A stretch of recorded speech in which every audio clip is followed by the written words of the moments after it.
अन्य खबरों पर नजर करिए। प्रधानमंत्री मोदीની ખેડૂતોને ભેટ। દેશમાં ખેતીની નવી ક્રાંતિને લઈને આ ભેટ આપવામાં આવી છે। અનેક નવી ફસલોને લઈને પણ વાત કરવામાં આવી। योजना इससे भी किसानों को बहुत लाभ हो और सुरक्षा मिले, इसकी चिंता की। इस परिवर्तन के बाद किसानों को करीब करीब ये जो प्रधानमंत्री फसल बीमा योजना में जो परिवर्तन लाए, उसके कारण किसानों को करीब करीब 1 लाख करोड़ रुपए की क्लेम राशि का भुगतान किया गया है। ये 1 लाख करोड़ रुपया इस संकट की घड़ी में किसान के जेब में गया है। साथियों, एमएसपी में बढ़ोतरी के साथ साथ हमने खरीद प्रक्रिया में भी सुधार किया ताकि अधिक से अधिक किसानों को इसका लाभ मिल सके। रबी सीजन में 430 लाख मैट्रिक टन से ज्यादा गेहूं खरीदा गया। इसके लिए किसानों को 85,000 करोड़ से अधिक का भुगतान किया गया है। कोविड के दौरान गेहूं खरीद केंद्रों की संख्या 3 गुना तक बढ़ाई है। साथ ही दलहन, तिलहन, इन खरीद केंद्रों की संख्या भी 3 गुना बढ़ाई गई है। किसानों की छोटी छोटी जरूरतों को पूरा करने के लिए किसान सम्मान निधि के तहत 11 करोड़ से अधिक हमारे हर किसान को, और उसमें ज्यादातर छोटे किसान हैं, 10 में से 8 किसान हमारे देश में छोटे किसान हैं, बहुत छोटे छोटे जमीन के टुकड़े पर पल रहे हैं। ऐसे किसानों को करीब करीब 1.5 लाख करोड़ से भी ज्यादा रुपए सीधे उनके बैंक अकाउंट के पास भेजे गए हैं। इसमें से 1 लाख करोड़ रुपए से अधिक राशि तो इसी कोरोना काल में भेजी गई है।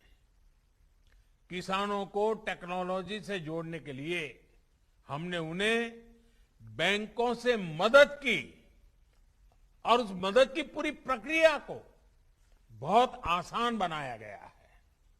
आज किसानों को और बेहतर तरीके से मौसम की जानकारी मिल रही है।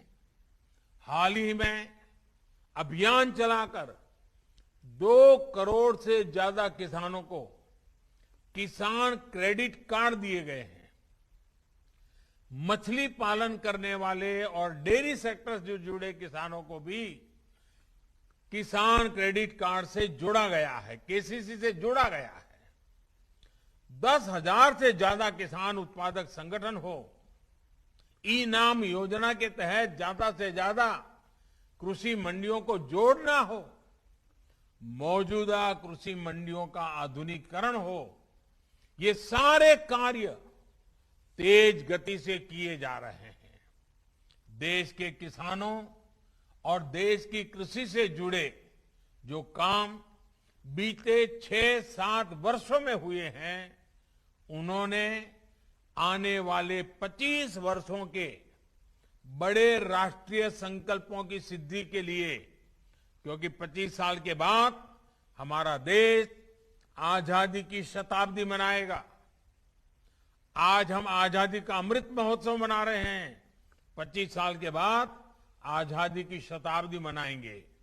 और इसके लिए इन 25 वर्षों के बड़े राष्ट्रीय संकल्पों की सिद्धि के लिए एक बड़ा मजबूत आधार बना दिया है। बीज से लेकर बाजार तक हुए ये कार्य एक बड़ी आर्थिक ताकत के रूप में भारत की प्रगति की गति को सुनिश्चित करने वाले हैं।